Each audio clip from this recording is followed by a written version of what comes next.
Юханның 3-ші хаты. Мен Юхан ақсақалдан шын жүрегімнен сүйетұғын сүйіклі туысқаным Гаюсқа сәлем. Сүйіклі туысқаным, рухи өмірің сау болғандай, һәмме нәрседе табысқа ерсіп, денің сау болу үшін дуа етіп атырман. Айрым туысқанларымыз келіп, сенің хақиқатқа садық екенің, һәм хақиқат жолы менен жүргенің хақында гуалық бергенде, қатты қуандым.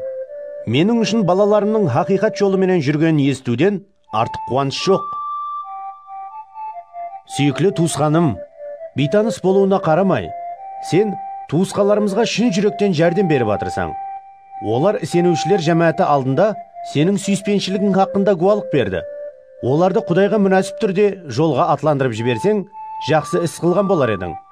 Себебі олар сен бейтұғын адамлардан ешқандай жәрдем қабыл етпей, Исаның аты үшін жолға шыққан еді.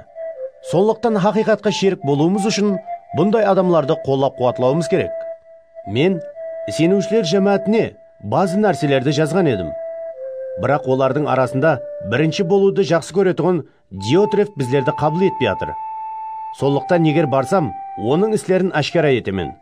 Ол біздерді жаман сөздерменен надұрыс айыплап жүр. Бұлар жетпегендей, ол туысқаларды да қабыл етпей атыр. Хәтте қабыл қылмақшы болғанларға тосқылық жасап, оларды жамааттен қуып атыр. Сүйіклі туысқаным, жаман емес, жақсы өрнек ал. Жақсылық істейтұғын адам Құдайдан, жаманлық істейтұғын адам Құдайды көрген емес. Димитрий хақында һәмме адам хақиқаттың өзі де жақсы гуалық беріп атыр. Біздер де жақсы гуалық беріп атырмыз. Гуалығымыздың дұрыс екенін сен білесең. Саған жаза жақ көп нәрселерім бар еді, бірақ сия һәм қалем менен жазуды қалемеймен. Сені тез арада көру үмітіндемен. Сонда 100-100 сөйлесеміз. Аман бол. Достар саған сәлем айтып атыр.